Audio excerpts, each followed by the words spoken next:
什么都不懂，反而拥有 AI 时代的最高上限。我并没有夸大其词，这是我在实战过程中和大量的培训中总结出来的规律。本期视频我会使用不同的工具，从环境搭建到自然语言编程，再到服务器运维部署，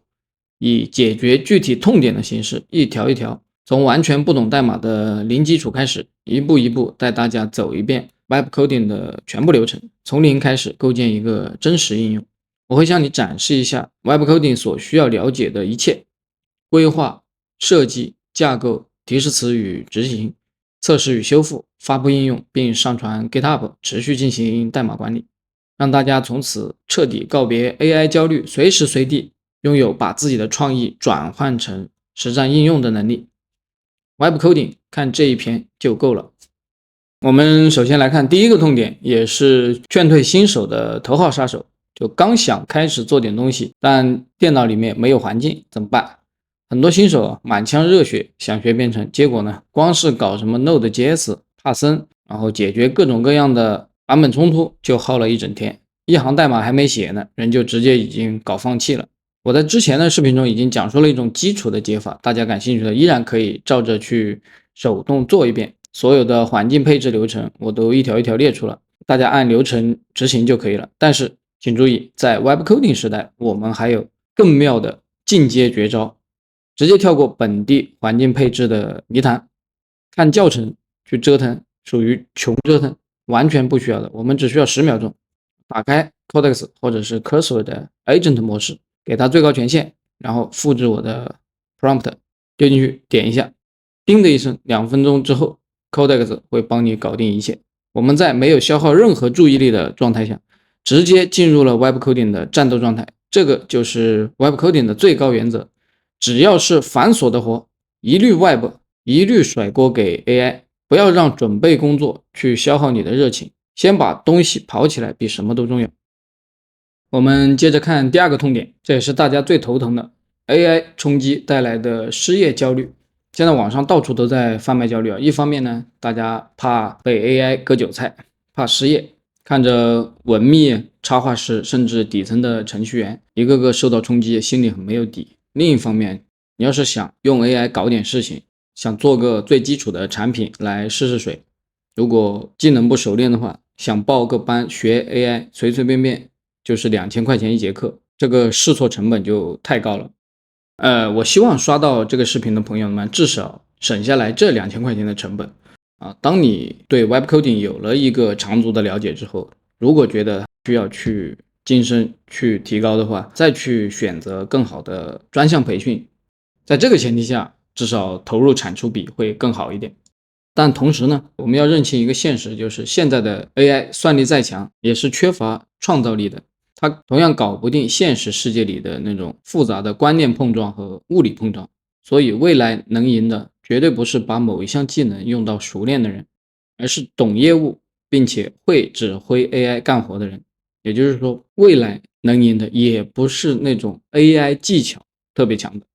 就像刚才我们配置环境一样，解决第一个痛点的时候，只需要10秒钟就可以把别人折腾很久的环境配好。这说明什么呢？说明只要掌握了思维的方法，就可以把不必要的 AI 培训费省下来，你自己其实就是一家公司。掌握好第一性原理，时时刻刻提醒自己，我不是来学编程，甚至不是来学 AI 技能的，我只是解决问题而已。遇到问题，解决问题，如果解决不了，就去问 AI， 再解决不了，问更强的 AI， 就这么简单。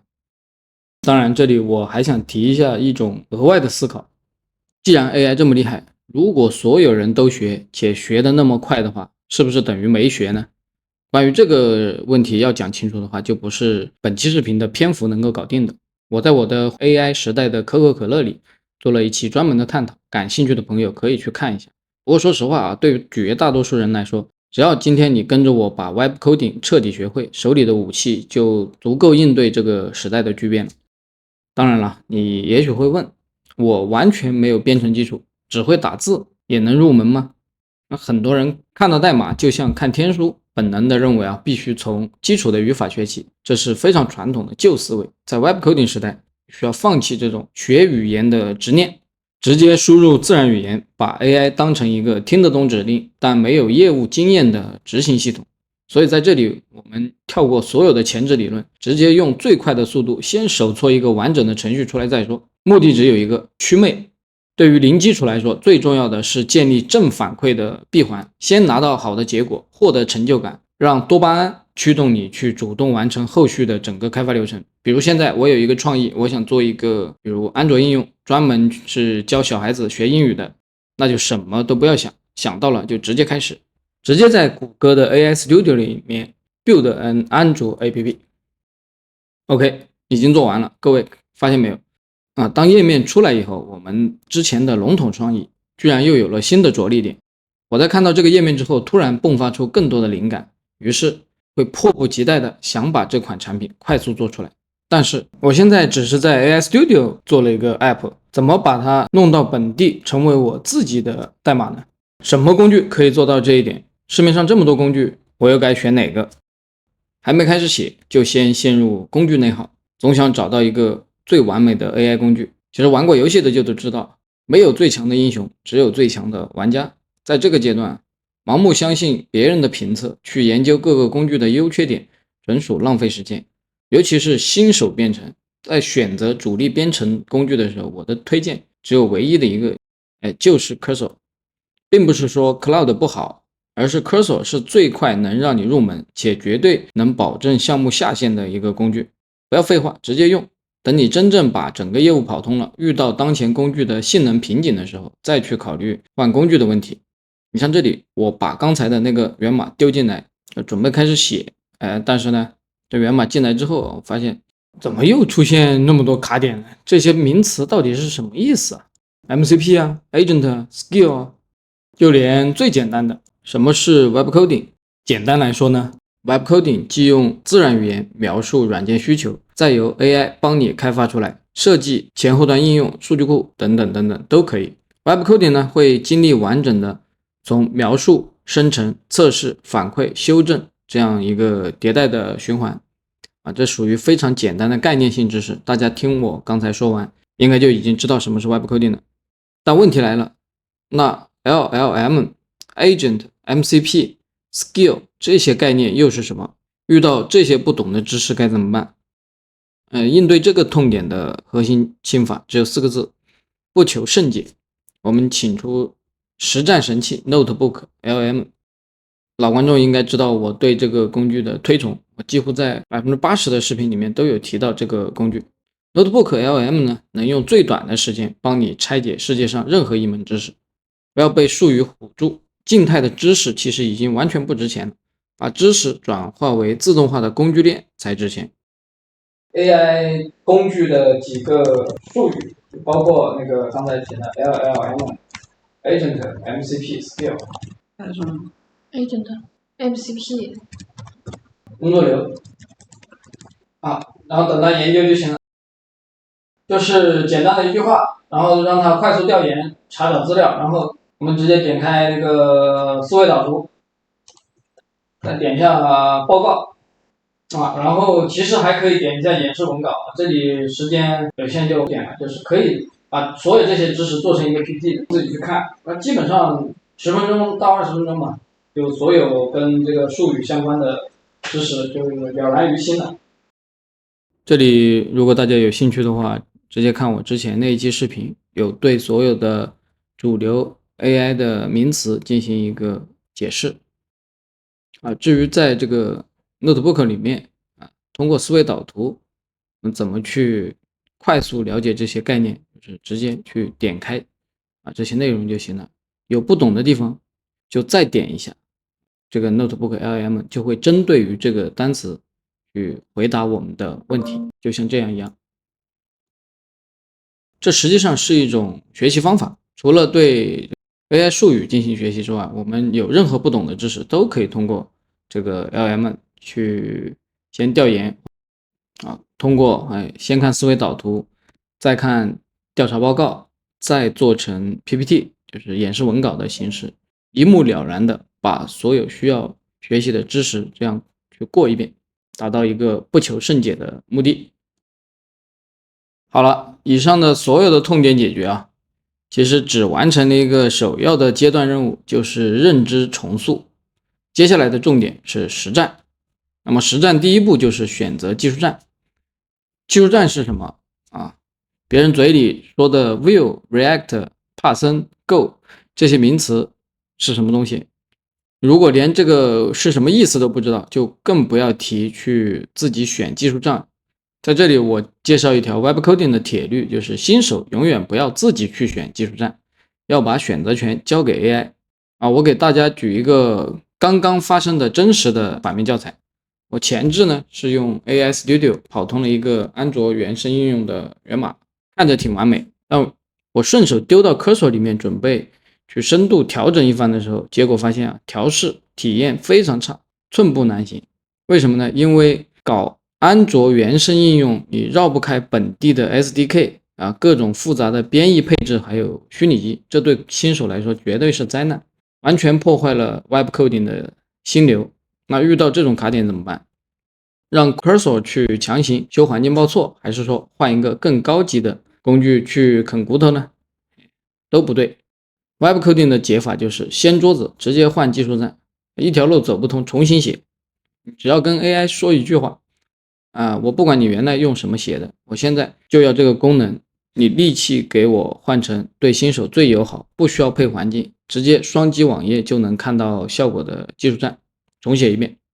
AI 呢瞬间就会把那堆沉重的安卓原生代码平替成极简的 Web 页面或者是小程序的版本。这就是 Web 时代的新逻辑，技术栈永远只是工具，我们最终的目的是把想法给做出来。谁能让你最快看到效果，最容易调试，你就让 AI 去用谁。第7个痛点，提示词模糊导致资源的严重浪费。因为很多 AI 平台都是积分制的，或者是定时刷新额度，新手最容易犯的错误就是带着一堆模糊的想法直接去和这个 AI 工具聊天，你来一句帮我改改，他回一句是不是这样，来回拉扯几十轮，额度全耗尽了，想要的功能还没个影。注意写 prompt 不需要去背网上那好几千字的复杂模板，我的核心公式呢只有6个字：目标、现状还有动作。我们拿刚才那个安卓应用调试不了，然后直接换技术栈的例子来复盘。那句指令到底是怎么通过标准的逻辑思维推导出来的？当时我的脑子里面思考流程是这样：第一步，梳理现状。我手头现在有一套 AI 独立生成的安卓原生源码，但在 Cursor 的本地环境太复杂，卡住了，调不动。那么就形成了一个明确的目标。这第2步，我必须马上要看到这个功能跑起来，而且门槛要极低，不需要配置任何本地环境，最好双击网页就能直接看效果。然后就到第3步，下达动作，放弃目前的安卓架构，直接平替技术栈，从头重写。这3点逻辑用白话连接起来的话，就变成了我们在终端里面敲下的那句 prompt。不管你是用什么写的，我现在就要这个功能，你立即换成对新手最友好，不需要配环境，直接双击网页就能看到效果的技术栈，给我重新写一遍。你看，这就是标准的逻辑解法。把现状说清楚， AI 就不会乱猜；把目标定死， AI 就不会跑偏；再把动作给它定明确， AI 执行起来就不会拖泥带水。把这个思维流程盘明白了，以后再跟 AI 沟通，不仅是能够一击必中，还能帮你省下大把的积分还有时间。第8个痛点，不知道 AI 写了什么，它有没有按我的想法做事呢？代码在屏幕上飞，你也看不懂，心里有点没底，对不对？但其实 Web Coding 我们不需要试图去读懂 AI 写的每一行代码，我们要用眼睛去进行功能验收。比如你可以直接命令 AI 说，后台逻辑先不要管，把所有的精力先放在前端页面上，给我用最快的速度把精美的 UI 画出来，里面的数据呢，先用假数据填上，然后能够看到，能够点击，跑一下，然后呢，网页，你看网页一刷新，一个漂亮的界面直接就出现在屏幕上了，按钮可以点，菜单也能打开，这个就叫做前端的视觉驱动开发，你对 AI 编程的掌控感当然也就更高一点。但现在也就界面有了，爽了还没到3分钟就有的新的痛点，这只是一个空壳子，点击注册什么的也没有反应，刷新一下的话数据就全没了。所以我们必须是要引入后端的，但传统的后端和数据库配置门槛很高，甚至一个专业的开发做起来都比较麻烦。那我们作为新手要怎么去处理后端的情况？其实在目前的 AI 时代，很多大厂已经彻底干掉了前后端工程师的界限。大家可以去看看招聘软件，现在基本上招人也是招 Agent 工程师或者全站工程师。我这里也同时给大家带来一剂强心针，就是用 AI 写后端比写前端要简单10倍。是的，我们上面做到实战是在做 AI 编程中偏难的部分，前端是偏难的部分，现在降维打击做简单化。我来演示一下。首先建立一个文件夹，把所有的这些前端文件全都一股脑拖进去，然后直接去构建一个后端。简单一句话就是根据 Web 文件夹的前端结构构建后端，使用标准商业应用的形式。因为我们现在用Go用的多，你直接指定一下吧，用Go语言。这样跑完之后呢，就有一个前后端了，直接点击进去就可以查看。这个时候简单测试一下，发现数据是通的，完成的任务是能够记录在后端里面的。有了后端，顺理成章就是数据库。数据库怎么做？这也是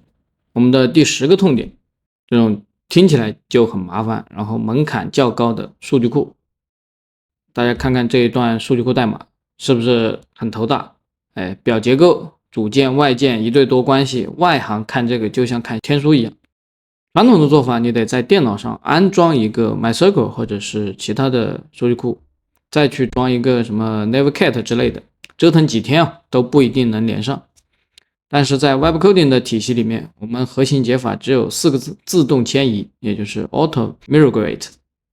什么意思？你完全不需要懂数据库，甚至不用去碰任何与数据库相关的软件，直接用 prompt 的形式命令 AI， 我不管什么数据库语法，你直接在后端代码里用 Auto Migrate， 我定义好用户有什么数据，你直接在代码运行的时候自动去创建和更新数据库表结构。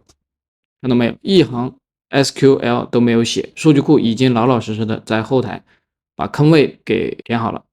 化繁为简，彻底不管数据库，让代码自动去适应。这么一来，我们的数据库就跟后端完美的绑定在一起，跑起来了。以上所有的痛点解决，你已经彻底完成了 Web Coding 从0到1的大部分流程，算是半步宗师了。那么接下来就是最麻烦的，从1到100的部分。第11个痛点，项目做大了啊，你让 AI 改一个导航栏，反手就把你写的横幅给删了，按下葫芦起了瓢啊！不要发飙，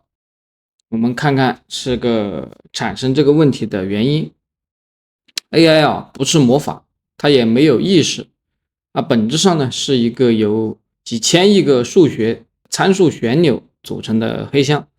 现在的 AI 是神经网络，你给它一句 prompt， 数据呢会在这几千亿个旋钮里面做加减乘除，最后吐出一个概率最高的预测代码。人类要怎么去调准这几千亿个旋钮呢？从3个方面，一个是损失函数去计算误差，二个是反向传播，用微积分的倒推算每一个旋钮错到哪里，第三个就是梯度下降，就哪儿陡就往哪儿走，直到把这个旋钮微调到误差最小的这个谷底。这也是 AI 为什么能够举一反三去写代码的原因，但也同时因为它是一个概率机器，所以它完全是分不清因果关系的。在图像里面，可能加一点微小的噪声，会把熊猫认成乌龟，或者呢，仅仅因为颜色比较接近，就把一艘海盗船误认为一匹马。其实写代码也是一样的，上下文一多，它算错的概率就会越来越大。怎么去驯服这个黑盒？尤其是 debug， 我的 debug 的沟通框架是对比预期结果和实际情况，尽量少去发这里不对，重新写一下，这里没修好，重新修一下，尽量不要发这种，这会让 AI 彻底迷失在概率里面。大家看我这一段指令，就是你修改了导航栏，但 banner 丢失了背景色，这是现状。我希望导航栏保留修改， banner 必须维持原样，这是预期的结果，也就是目标。最后动作就是请对比差异，把 banner 回滚，只重构导航栏，这个死框子往他头上一套，那黑盒内部的搜索范围就瞬间锁死，修起 bug 来就是秒修。如果以后遇到深度定制的超级大型项目，频繁遇到这种黑盒的瓶颈，怎么样去做模块化的处理呢？篇幅原因，这部分调优可能会在后续的专门的视频中讲解。不知道大家注意到没有，我们其实项目做到现在还没有在任何一个地方做过架构方面的事情，这个就引出了第12个痛点，我不会架构，文件乱七八糟怎么处理？随着刚才前端后端数据库一家，现在项目的功能是越来越复杂，所有的代码很快就会堆在一起，这个时候呢，文件是变得又臭又长，越往后会越难改，有时候看一眼都头皮发麻，很多人就会觉得我是不是应该要先去学习一下软件工程，弄懂什么是设计模式，才能把项目写得更加规范？完全不用。在这里我要继续可以说鼓吹吧，我的整个 Web Coding 中间最核心的底层思维叫做渐进式披露。简单来说就是架构不是一开始就画好的宏伟蓝图，而是随着需求自然生长出来的。在项目最开始逻辑最简单的时候，比较忌讳的就是过度设计。如果一开始就追求完美的架构，你可能一行代码都写不出来。我们要做的是代码规模膨胀到让你觉得难受，或者说明显感觉到 AI 写起来很难受的时候，再去针对性的把架构补上。就像现在代码已经太长了，该做架构了，怎么办呢？继续 Web Coding， 一句话解决。同样对 Cursor 下达最朴素的指令，现在项目代码太长太乱了，你帮我按照功能模块把它们拆分到不同的文件夹和文件里去，但必须保证原有的功能完全正常。你看，一行废话都不用多说， AI 可以瞬间把你项目中乱七八糟的文件整理得清清爽爽，这个就叫做渐进式的架构。这种代码长粗了再修剪的方式，是每个人都可以用到的基础的解法。当然，如果是项目一开始就知道是一个超大型的商业项目，需求也很复杂，那当然是先要让 AI 扮演总架构师的角色，先把架构做好。但大部分情况下，尤其是创意转产品的过程中，是没有这种一开始就是很大的项目的。OK 现在不仅有了清爽的架构，项目也彻底跑通了，那么是不是可以发布呢？暂时还不要，因为在发布产品之前，你一定会撞到第13个痛点，不知道怎么去优化这个 AI 工具本身。你会发现每次都要和 AI 反复去解释同一类别的幻觉，这个在 Web Coding 的过程中是经常在发生，几乎是每天在发生，就跟复读机一样，你每天都要告诉这个 AI 这里不能这么做，你一定要记住。记住个屁，跟他说再多记住完全不会记得，第二天又得重新告诉他，天天调教，天天重来，效率全都被这种无意义的拉扯给消耗掉了。此时呢，你可能会刷到那种skill 很好用的 skill 这种东西，然后你去网上搜Cursor 有哪些最好用的 skill现在最火的这个插件是什么 MCP 是什么？其实我们最好是不要盲目去网上找这些很火很热门的 skill 或者是工具，因为那是别人的业务场景，可以说是一种过拟合，与你的项目是不一定适配的。面对这一个问题，你要换一个思考方式，就是如果你是 AI，怎么样去避免这种反复的重复性的错误呢？或者说为了搞懂这一块就是知识盲点，你会怎么样去学习呢？比如 AI 编程很厉害，但是他其实并不一定懂很高深的数学，或者也不一定懂一些非常冷门的比如物联网协议这样的知识。那你怎么让他去瞬间掌握这个领域的规则，不再犯那种低级幻觉呢？我的终极解法就依照，用 Deep Research 还是 Gemini 的这个深度搜索做一次研究，直接把研究转化成专属 skill。你不需要去外面到处去找现成的插件，直接针对你频繁遇到 bug 的那个技术点，丢给 AI 一次 Deep Research 任务这不仅是一次搜索，它能够帮你直接打通两个非常恐怖的闭环。第一， Deep Research 吐出来的深度行业报告，让你自己看完就懂这一方面的知识。第二，我们可以把这份充满客观事实的报告一键转换成专属 skill， 当场武装给 AI 的底层系统规则，一次搜索同时升级了你和 AI 的大脑。从这一刻起，在这个特定的领域里， AI 只要一读取到这个 skill， 就再也不会产生之前那种非常低级的概率幻觉，直接变成你专属的垂直领域专家。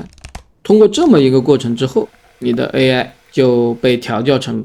非常听话也最懂你业务的专属开发了，项目算是彻底完美了，只剩最后一步，怎么把它交付出去。因为我们现在一直都是在本地开发的，完全没有丢在服务器上，这也是整期视频最硬核最卡人的超级痛点。完全不懂服务器的人怎么样去做运维呢？怎么样把代码丢到服务器上，让更多的人看到呢？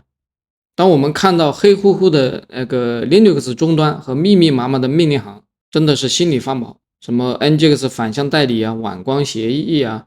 出站入站 SSL 的证书配置听着我头都好大。更要命的是有一种安全内耗，你会总担心自己配的主机不够安全，密码漏了或者端口开多了，服务器一上线会不会就被黑客抓去当肉鸡挖矿。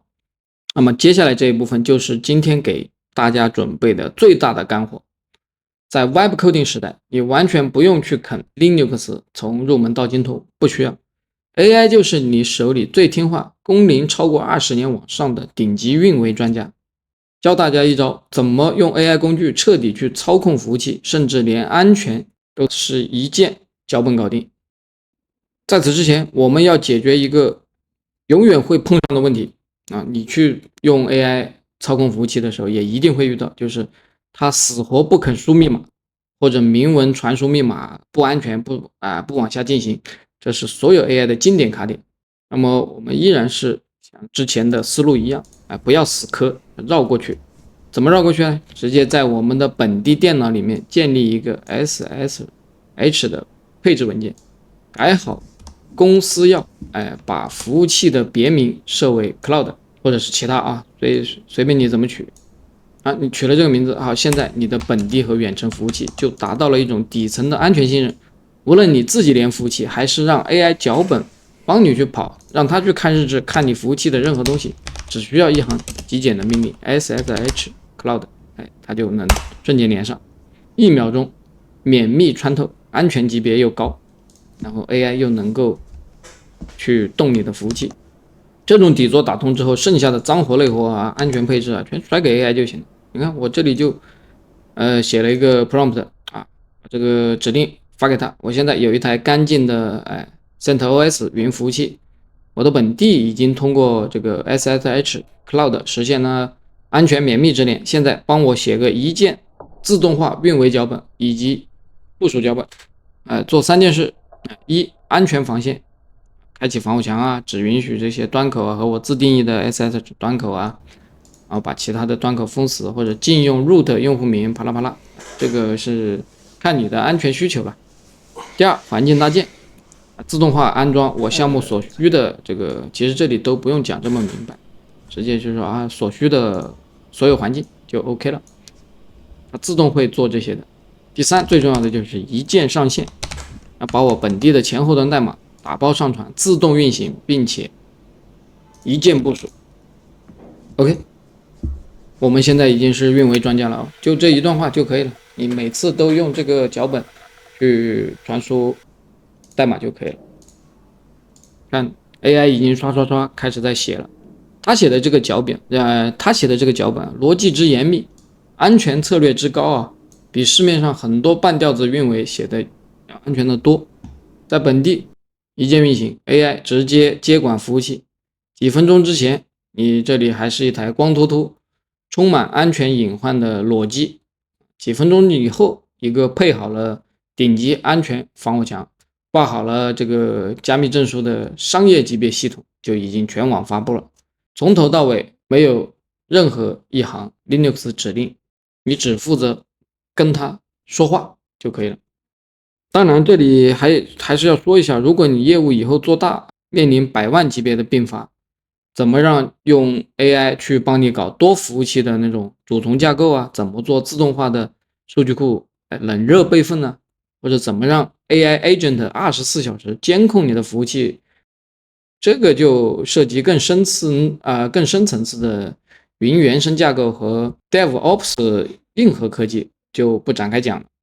总之呢，非常恭喜你，第一个商业级应用已经完美诞生，并且可以安全的部署到公网了。